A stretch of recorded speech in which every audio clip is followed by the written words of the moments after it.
Greetings from India. My name is Stella Chitralekha Biswas, and I will be moderating today's session.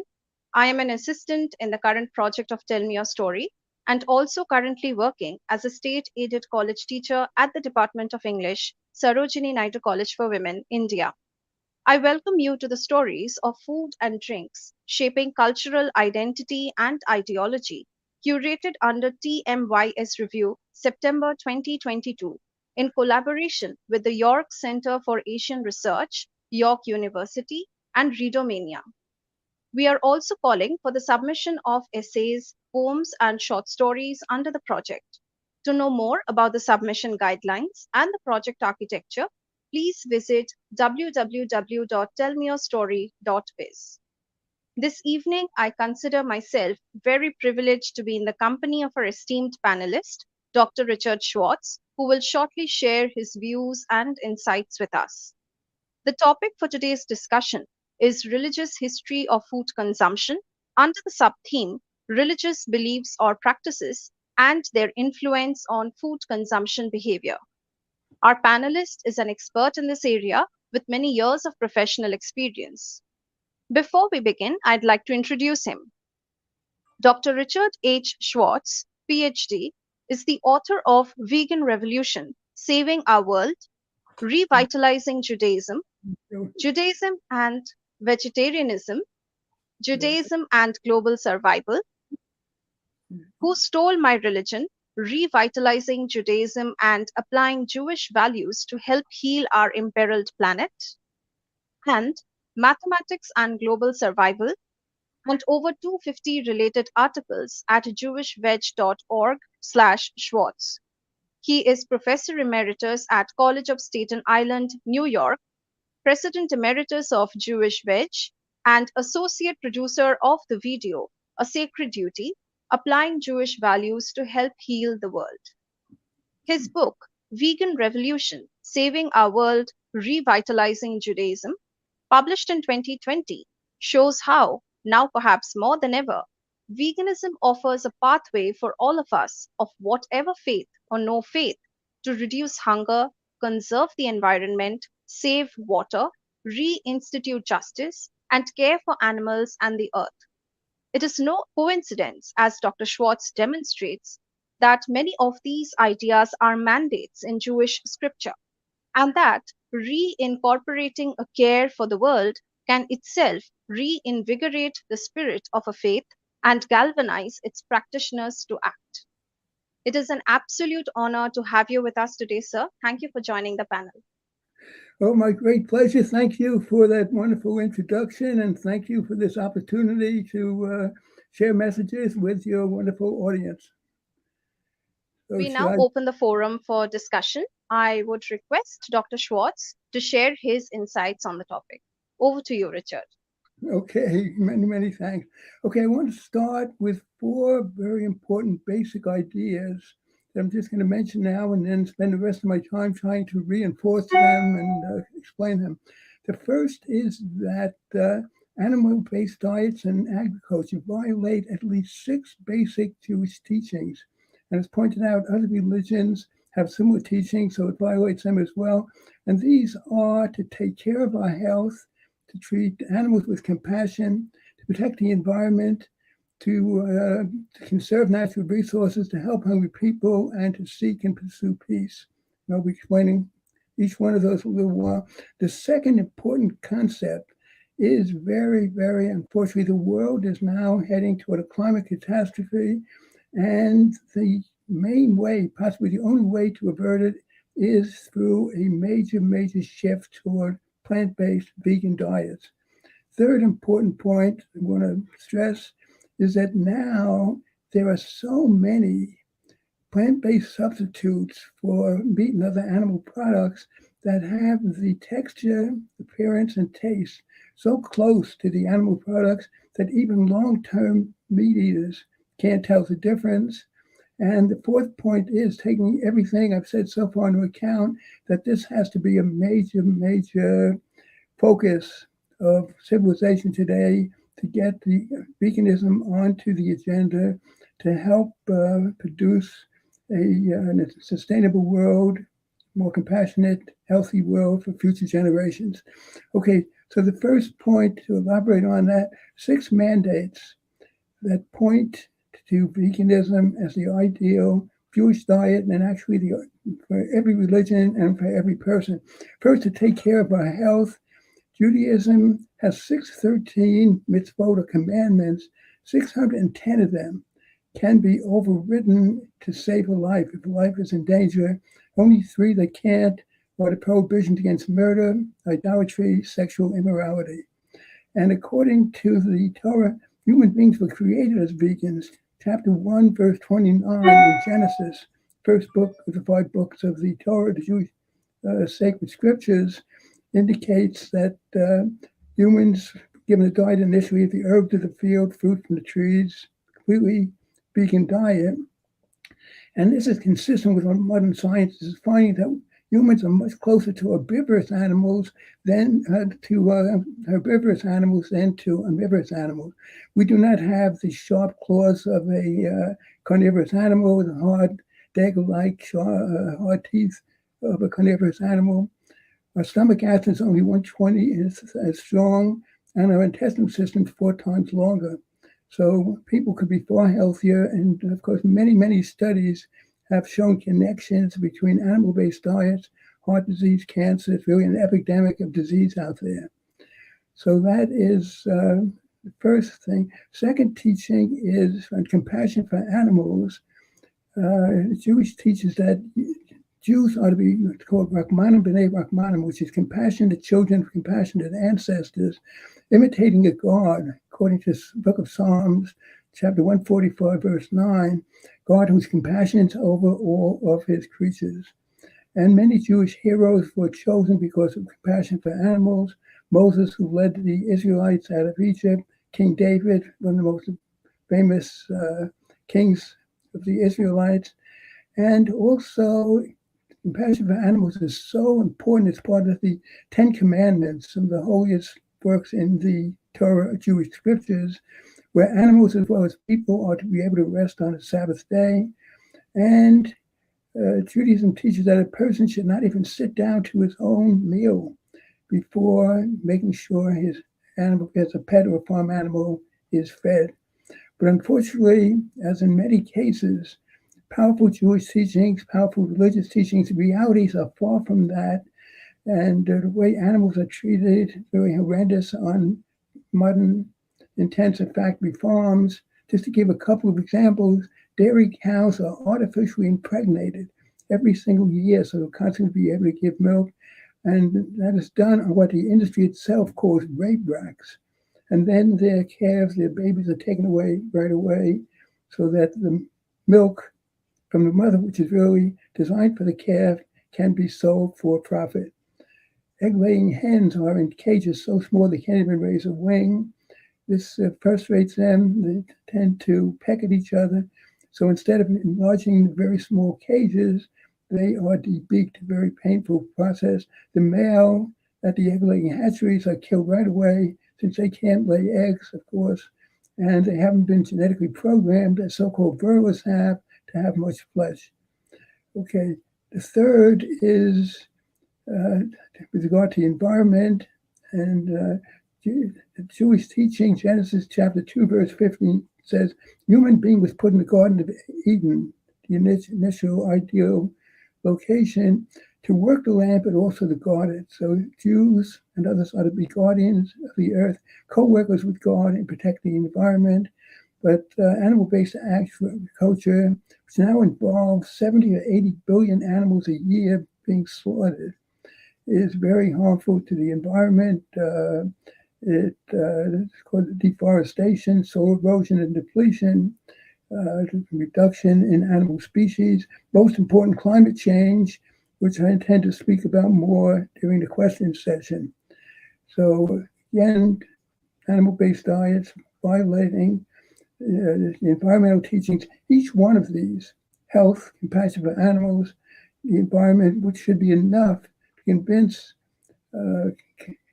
people who take religious values seriously to be vegans. Then the fourth teaching is that of conservation of resources. In Judaism, there's a teaching that even in wartime, fruit-bearing trees cannot be destroyed.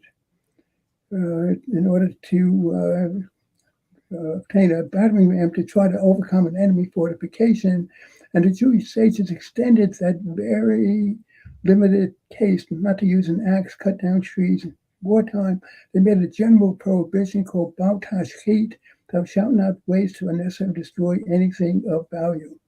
But again, animal-based diets are extremely wasteful of resources.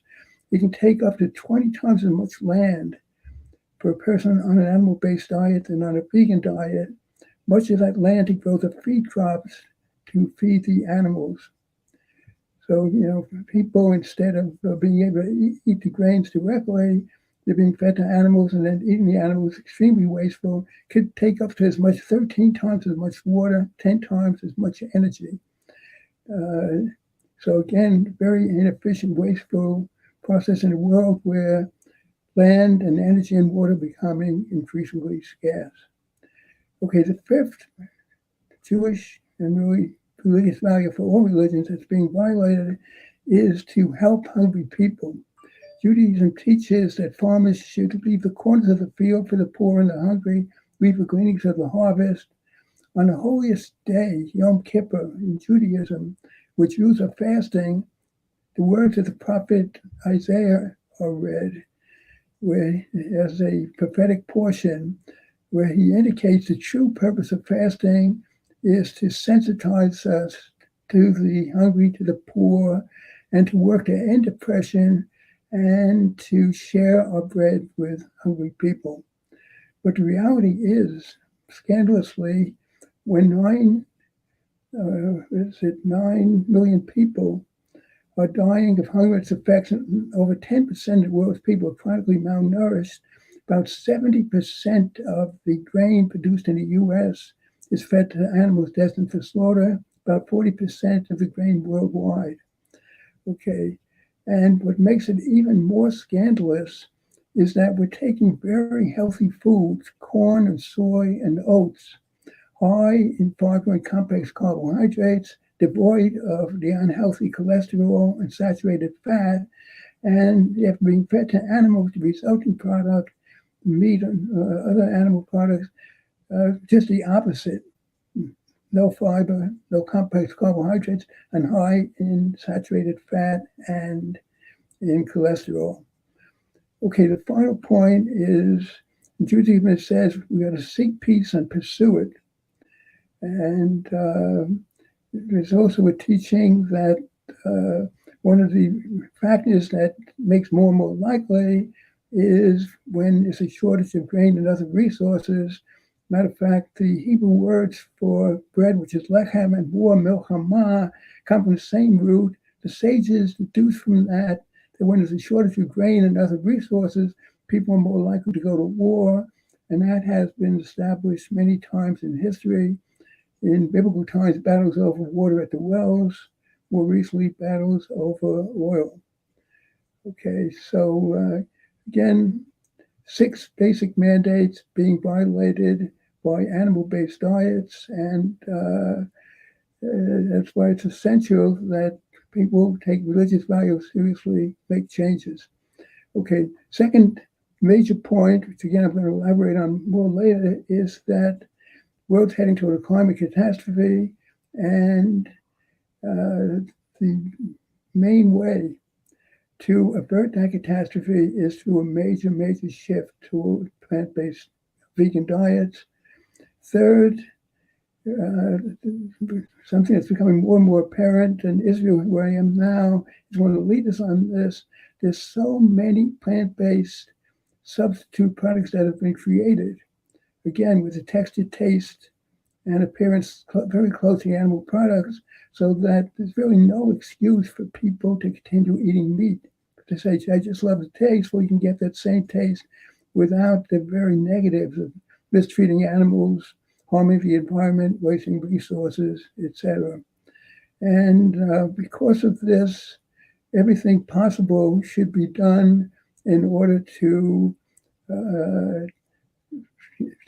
convince people the importance of shifting toward vegan diets. And I think I'll stop on this now, await some of the questions, and try to expand on some of the points I've made through responses to the questions. Thank you very much for your invaluable and thought provoking perspectives, Richard. We will now move on to the question and answer session. My first question for you is: you have described certain exciting opportunities to save the planet from grave crisis through veganism in your work, Vegan Revolution: Saving Our World, Revitalizing Judaism. Given the increasing propensity of people towards consuming meat, to what extent would you think veganism functions as an effective manifesto in building a healthier world? Thank you. A very, very valuable question. First, I want to talk about why the world is so threatened and why it's so important that there be a shift to veganism and to other ways to reduce the potential for climate catastrophe. And of course, this is not just my opinion. There's a very, very strong consensus on this. Polls have shown 97% of climate experts, every major science academy that's taken a position, and most important peer-reviewed articles, thousands of them in respected scientific journals, all agree that climate change is a major threat to humanity and that human beings are one of the major causes in terms of our actions and purchases and our lifestyles. Okay, so and it's not just what they're saying, the facts on the ground reinforce this. Temperatures have definitely been increasing. Although I read recently that temperatures in India not too long ago were well over 40 degrees Celsius. And we see very often about heat waves, very many places. Anyway, temperatures have increased every decade since the 70s. And here's an amazing thing. Every one of the 22 years in this century is among the top 23 years in recorded history, which goes back to about 1880, beginning of the Industrial Revolution. The 7 hottest years are the last 7. 2020 tied 2016 as the hottest year, and hours after 2014, 15, 16 successfully broke records. And of course, this is having an impact. There's very much melting going on. Glaciers all over the world are melting. And these are like our reservoirs in the sky, providing the water necessary as it melts in the springtime for the farmers to have irrigation water. The polar ice caps are melting, and that's increasing the height of the oceans all over. There's already what they call sunny day flooding. Flooding not because of a rainy day, but just because the tides are higher in many coastal cities. And also the permafrost is melting, and that can be dangerous because that can release methane, carbon dioxide, other greenhouse gases, be very dangerous. And also, there's been an increase in the frequency and severity of all kinds of climate events, heat waves, droughts, wildfires, storms, and floods. So this has been happening. And what makes it even more serious is the potential in the future because of what's called self-reinforcing positive feedback loops that can reach a tipping point where climate spins out of control. And just to give one example of that, when the sun's rays hit the ice is a good reflector. 70% of the rays are reflected back out into space. But once the ice melts and the sun hits the darker soil or water that was under that ice, then only 6% is reflected back. So much more is absorbed, and therefore it becomes like a cycle. The more melts, the more absorbed, et cetera, et cetera. Another factor is, unfortunately, there's been so many wildfires recently. And this, every time that happens, that makes the future more likely because trees that absorb the carbon dioxide are being destroyed, of course. When the trees burn, the carbon in those trees is released, more greenhouse gases. And we have to think of all the energy that will be needed to rebuild the cars, homes, other infrastructure that was destroyed. So it's really urgent that we make a change. So because of this is the number one issue. And By the way, to give another quick thing, Secretary General of the UN, Antonio Guterres, recently said the situation is a code red for humanity, and that delay means disaster. We've got to do things right away. The main governmental body, Intergovernmental Panel on Climate Change, which is composed of scientific experts from many countries, they indicated reports coming out every 5, 6 years. In 2018, they indicated that unprecedented changes would be needed by 2030 in order to avert a climate catastrophe. So that was 4 years ago. But in May of this year, it was revealed that the carbon dioxide in the atmosphere has reached record levels. So instead of things going down, they've been going up. So this is the most critical issue if we want a decent, sustainable world for future generations. Everything, of course, possible has to be done. More efficient cars, we have to have renewable energy. But here is a reason that the most essential thing to have a chance to avert a climate catastrophe is a major, really a societally wide shift to plant-based vegan diets. And there's two main reasons for that. One is that because of animal agriculture, much methane is given off by cows and other farm ruminants. And methane is only in the atmosphere 10 to 20 years compared to carbon dioxide, which could be up for hundreds of years, maybe over 1,000 years. So it's only a short time. But during that 10, 20 years, it's up to 84 times as potent as carbon dioxide per unit weight in heating the atmosphere. So if that could be reduced, it'd be a major, major positive thing. Also, nitrogen oxides, not that much of them, but that's almost 300 times as potent as carbon dioxide. And shifting away from an animal-based diet wouldn't need so much nitrogen fertilizer to fertilize the feed crop for the animals. So reducing that would be very positive. But also, the most important thing is, because of animal agriculture over many, many thousands of years, over 1/3 of the ice-free area in this world is used for grazing of animals and for raising feed crops, the soy, corn, etc., for the animals. And if that could be reforested, that could make such a difference. There used to be 6 trillion trees estimated in the world, and now it's down to about half of that, about 3 trillion trees. And carbon dioxide is a very dangerous level. Before the Industrial Revolution, the atmospheric carbon dioxide was 285 parts per million. The climate experts think that 350 parts per million is like a threshold, above which would be dangerous. Just last month or so, it reported that it's now way over that 350. It's reached 400 parts per million. So it's important to reduce the incoming greenhouse gases by, for example, moving from the fossil fuel to renewable energy. Very, very important. But that would still leave the high amounts up there and also more added from the methane from the cow. So if there's that switch, that reforestation, that rewilding, that could reduce, would sequester, absorb that atmospheric carbon dioxide, bring it down from its present 420 parts per million, much safer level, hopefully below that 350. So that is, of course, almost a utopian idea. And I think the Buckminster Fuller's book, Utopia or Oblivion, that we almost have to do utopian things.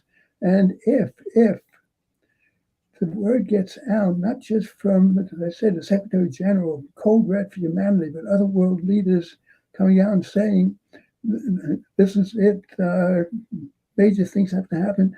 Plus, as I mentioned before, the fact that people can now get the same kind of taste, plant-based foods. And later, of course, they're doing a lot of work on food from the cells of animals, which would, of course, reduce the number of farmed animals needed. So if we can get those messages out, it's a long shot, but that is the only hope. So that's responding with regard to climate change. Thank you for that eye-opening answer, Richard. My second question to you is, how have you managed to arrive at a point of reconciliation between Judaism, which incorporates animal sacrifice and meat eating as indispensable rituals, and vegetarianism? Okay, now in terms of the biblical sacrifices, according to the great Jewish philosopher Maimonides, one of the outstanding philosophers, he indicated that the sacrifices were really a concession to the times. In biblical times, that was a common mode of worship. They just didn't have any other, and therefore it was felt if Judaism didn't have it at that time, people may have rejected that and possibly all of Judaism. However, the positive things were that at least child sacrifice, human sacrifice was eliminated, and the sacrifices had to be carried out only in one central sanctuary or temple. Couldn't be done anywhere any individual wanted to do it, with the idea of weaning the Jews off of that sacrifices. And in addition, the biblical prophets indicated that God's primary concern was not the sacrifices, but compassion, mercy, justice. Matter of fact, great Jewish prophet, biblical prophet Isaiah indicated that the sacrifices could actually be an abomination to God if carried out along with in a society with injustice, oppression, etc. Now, there's also recently Rabbi Abraham Isaac Cohen Cook, known as affectionately as Rav Kook, indicated that in the ideal time to come that Jews yearn for, pray for, the Messianic period, there will no longer be animal sacrifices. People will be in a higher madriga, a higher level. There won't be a need for sin offerings, guilt offerings. Thanksgiving offerings are always in order, but that can be done with grain and other oils and plant products. And Rav Kook based that on the prophecy of Isaiah, which is in chapter 11, verses 6 to 9, where he indicated that in that ideal time, among other things, the wolf will dwell with the lamb, the lion will eat straw like the ox, and no one shall hurt nor destroy in all of God's holy mountain. And by the way, one of the things that I've been trying to do is, in order to get the message out, a compassionate message, and get away from, unfortunately, so many teachings in the Torah, in the daily prayers and the holiday prayers about sacrifices, is the compassionate teachings in Judaism. So I'm working with others to try and reestablish an ancient New Year for animals. That was a time 1 month before the high holiday of Rosh Hashanah, the New Year in Judaism, where it was tithing for animals. We want to restore it and transform it into a day devoted to increasing awareness of Judaism teachings on compassion and how far realities are from those teachings. So Thank you for a very interesting and very pertinent answer, Richard. thank My last question for you is, could you elaborate on the need to return to religious values and principles in the visions of a sustainable future based on ethical food habits? Okay, as I've indicated, to have a sustainable future, there has to be that major shift toward plant-based or vegan diets. The reality today is, unfortunately, that meat consumption is increasing. We're still destroying forests in the Amazon and other places to create pasture land and land to grow feed crops for the animals. So it's essential. And the fact that there are these powerful religious teachings, we don't have to go off to anybody else's religion, or every religion has these teachings. And that's why it's essential, as I said, trying to restore that ancient New Year for animals, trying to get these messages across. And I wanted to show you one thing here. This is an issue, if you see, of the Jerusalem report. And as you see right on the cover, it says, "Should Jews be vegan?" This is my article that I wrote. And as it says here, Richard Schwartz argues that eating animal products violates Jewish teachings. So we've got to get the message out that it's not a rejection of religion or Judaism or any other religion. It's saying religion has great values of compassion and justice and sharing and mercy and taking care of our health and many, many teachings. Let's put them into practice. That's why, as you mentioned in the wonderful introduction, one of my books is called Who Stole My Religion? Because we have these teachings, and very often people are focusing on ritual and forgetting the powerful words of the prophets, the sages, on taking care of our health, treating animals with compassion, protecting the environment, etc., etc. So, in order to have a vegan world, as I said, it's necessary, and that's why I'm so happy and thankful for this opportunity. I hope this message will be spread widely.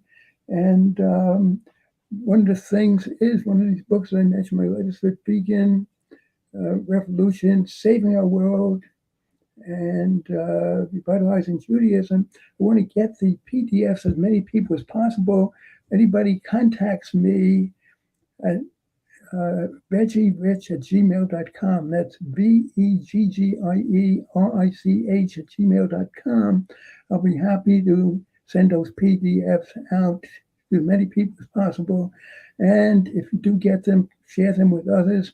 We've got truth, morality, and justice on our side. We just have to get the message out. So thank you very much for this wonderful opportunity, and wish you much success in all your future endeavors getting this message out. Many, many thanks. Thank you very much, Richard, for sharing your words of wisdom. With that, we come to an end to tonight's discussion. I thank you for sharing your knowledge and valuable insights with us. I am sure our audience had a wonderful time and have learned a lot as well. We are grateful to you for taking out time from your extremely busy schedule and for being a part of this discussion. It was an absolute pleasure to have been in your company this evening. No, thank This is you. to remind, My yes, pleasure. sir. This is to remind that we are calling for submissions on food and drinks, the details of which can be viewed on www.tellmeyourstory.biz. Good night and take care, everyone.